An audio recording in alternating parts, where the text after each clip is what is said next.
नमस्कार दोस्तों आज हम लोग जिस दवा के बारे में बात करने वाले हैं ये ज्यादातर मेल सेक्सुअल कंप्लेंट में ही यूज की जाने वाली एक दवा है। और इस दवा को भी मैंने देखा है कि जस्ट लाइक एग्नेस कैस्टस इसे भी इम्पोर्टेंसी के लिए प्रिस्क्राइब किया जाता है without acknowledging it's proper physical and mental generals. लेकिन सही मायने में अगर इस दवा का मेंटल एंड फिजिकल सिम्टम्स को एनालाइज करके विद करेक्ट पोटेंसी अगर पेशेंट को प्रिस्क्राइब किया जाए तो फिर इम्पोर्टेंसी तो क्या, उससे भी कई बड़ी बड़ी रोग जो है ठीक किया जा सकता है इस दवा का मदद से। तो दोस्तों मैं डॉक्टर सुप्रियो दत्ता, आज हम लोग जिस दवा के बारे में बात करने वाले हैं उसका नाम है स्टेफिसेग्रिया। तो आज हम लोग ये जानेंगे कि इस दवा को मेल सेक्सुअल कंप्लेंट के लिए यूज करने के लिए हमारे अंदर क्या क्या सिम्टम्स होनी चाहिए, तभी हम लोग इस दवा को यूज कर सकते हैं। तो चलिए स्टार्ट करते हैं। मैं सबसे पहले इसका फिजिकल सिम्टम्स को आपको बताता हूं कि स्टेफिसेग्रिया का जो पेशेंट होता है वो दिखता कैसा है। तो दोस्तों स्टेफिसेग्रिया का जो पेशेंट होता है वो अपना उम्र से ज्यादा बूढ़ा दिखने लगता है। एक 20-22 साल का लड़का आपको 30-35 वर्ष का आपको दिखाई पड़ेगा।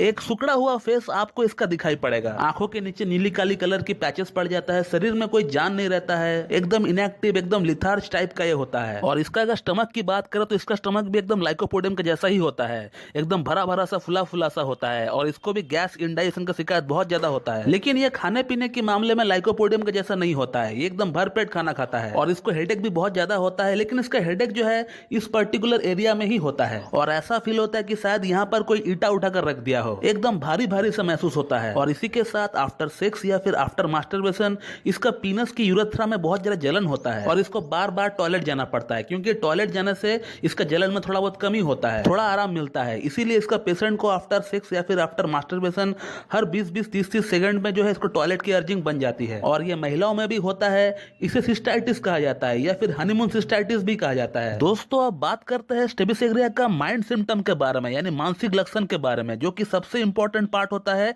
इस दवा का। दोस्तों स्टेफिसेग्रिया का पेशेंट बहुत ही ज्यादा उत्तेजित हो जाता है, बहुत ही जल्दी ये लोग गुस्सा में आ जाता है। और अगर कोई चाहे कि स्टेफिसेग्रिया का पेशेंट को गुस्सा दिलाने के लिए तो वो उसे 1 मिनट में गुस्सा दिला सकता है। दोस्तों इतना आसान होता है स्टेफिसेग्रिया का पेशेंट को गुस्सा दिलाना। लेकिन इसका और एक खास बात यह है कि इसका जो पेशेंट होता है वो कभी भी अपना गुस्सा किसी से जाहिर नहीं करता है, वो उसे सप्रेस कर देता है या फिर दबा देता है, व्यक्त नहीं करता है या फिर व्यक्त कर नहीं पाता है। और इसी के साथ दोस्तों ये अपने लिए एक बहुत बड़ा स्टैंडर्ड सेट करके रखता है।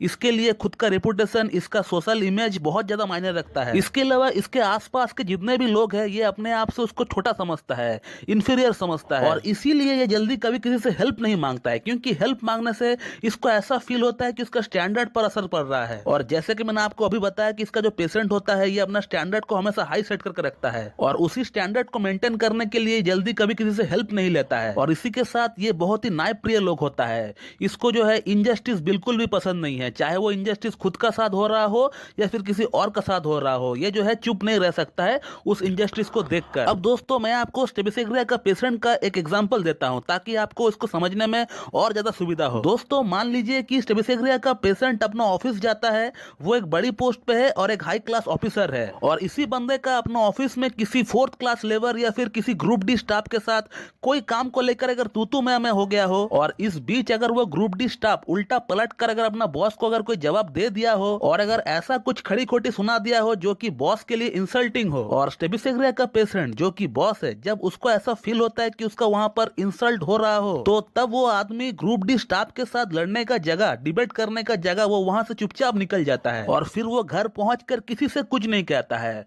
वो अपना गुस्सा को दबाया रखता है, उसके साथ हुई अपमान को दबाया रखता है, किसी से कुछ नहीं कहता है। ये उसका रात का नींद एकदम हराम हो जाती है, वो कई रात तक सो नहीं पाता है इस बात को सोच सोच कर। बार बार वही ख्यालात आता रहता है उसका माइंड में, उस अपमान की आग में, उस इंसल्ट की आग में एकदम जलता रहता है। वो किसी काम में इसको मन नहीं लगता है, इसका शरीर जो है एकदम कांपने लगता है। और उस समय इसको चीजों को तोड़ फोड़ करने का मन करता है, चीजों को आग लगाने का मन करता है। इतना सीवियर गुस्सा आता है इसको। दोस्तों उसे ऐसा फील होता है कि वो बहुत कुछ सुना सकता था उस ग्रुप डी स्टाफ को, उसे एक सबक सिखा सकता था वो। लेकिन जैसे कि मैंने आपको बताया कि ये अपना स्टैंडर्ड के ऊपर एक खास ख्याल देता है, और उसको ऐसा फील होता है कि वो एक हाई रैंक ऑफिसर होकर कैसे किसी ग्रुप डी स्टाफ के साथ मुंह लड़ा सकता है, कैसे डिबेट कर सकता है, उसका इमेज का क्या होगा, उसका पर्सनालिटी का क्या होगा, तो मैं कैसे किसी ग्रुप डी स्टाफ के साथ झगड़ा कर सकता हूं। तो इस तरह का मानसिकता होता है इन लोगों में। दोस्तों अब बात करते हैं इसका सप्रेस सेक्सुअल डिजायर के बारे में।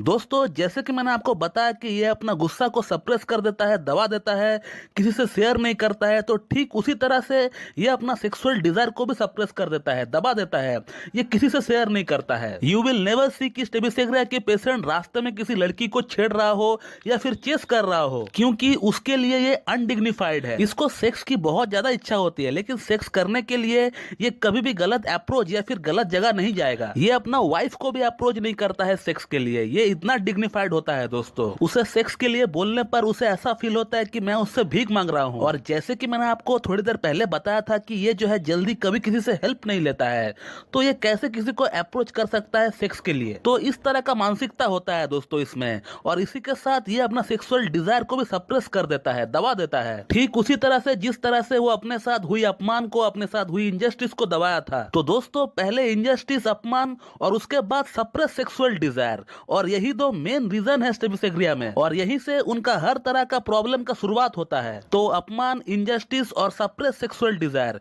ये तीनों चीजें बहुत ही इंपॉर्टेंट होता है दोस्तों स्टेबिसेग्रिया में। अगर आप एक बीएचएमएस का स्टूडेंट है तो फिर आप इन तीन टॉपिक को पकड़कर चले, बाकी बहुत कुछ किताब में कहा गया है, लेकिन ये चीजें स्टेबिसेग्रिया की मेन है। और जब तक आपको ये चीजें ना मिले तो फिर आप स्टेबिसेग्रिया मत देना दोस्तों। सिर्फ एंगर, गुस्से पर इसको प्रेस्क्राइब मत कर देना दोस्तों, जब तक इसके साथ डिग्निटी ना रिलेटेड हो। सप्रेस सेक्सुअल डिजायर पे मत दे देना। सप्रेस सेक्सुअल डिजायर की बहुत सारी दवाइयां आती है होम्योपैथी में, बट स्टेबिसेग्रिया का ये चीजें होना बहुत ही जरूरी है, फिर वो कोई भी रोग क्यों ना हो पेशेंट को, इट हार्डली मैटर। दोस्तों अब आते हैं मेन टॉपिक पे कि स्टेबिसेग्रिया का पेशेंट को इंपॉर्टेंस क्यों होता है, क्या इसमें भी कोई अपमान, इंजस्टिस या फिर इंडिग्निटी रिलेटेड है? तो दोस्तों बिल्कुल रिलेटेड है। जिन बच्चों को घर पर कोई सपोर्ट नहीं मिलता है, जिसे बार बार अपना पेरेंट्स द्वारा ह्यूमिलेट किया जाता हो, पढ़ाई को लेकर हो, मार्क्स को लेकर हो, या ऐसा भी हो सकता है कि उस बच्चे का उससे छोटा अपना कोई भाई बहन हो जिसे बहुत ज्यादा लाड़ प्यार से पाला जाता हो, और जाहिर सी बात है छोटा होने का कारण से छोटी वाली बच्चे को थोड़ा ज्यादा रेवरेंस मिल ही जाता है, और यही बात स्टेबिसेग्रिया के पेशेंट को हर्ट कर देता है, उसे ये अपमानजनक लगता है। और यही बच्चा एक अच्छा एटमॉस्फेयर पाने के लिए बाहर जाकर फालतू लड़कों से दोस्ती करता है, पॉर्न देखता है, गलत हरकतें स्टार्ट कर देता है, मास्टरबेशन करता है, और ये एक हैबिट से बन जाता है। और धीरे धीरे यही बच्चा जब थोड़ा बड़ा होता है तो ये धीरे धीरे इंपोर्टेंसी की तरफ चला जाता है। तो दोस्तों इस तरह की सिचुएशन होता है स्टेबिसेग्रिया की पेशेंट की लाइफ में।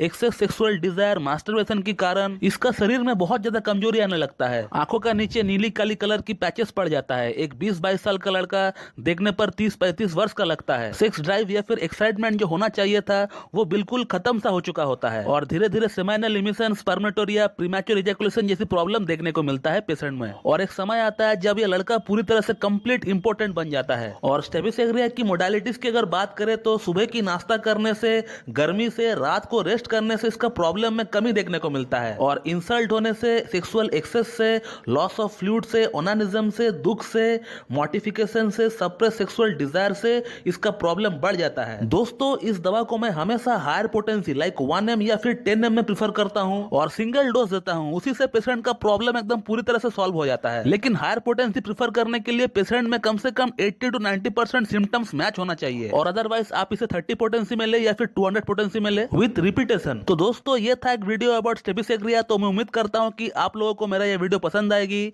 और मेरा वीडियो जो है आप लोगों के लिए लाभकारी साबित होगी। इसी तरह मुझसे जुड़े रहने के लिए मेरा YouTube channel homeo cat tips को लाइक करें, शेयर कर, सब्सक्राइब करें और बेल आइकन को दबाना बिल्कुल भी ना भूलें दोस्तों।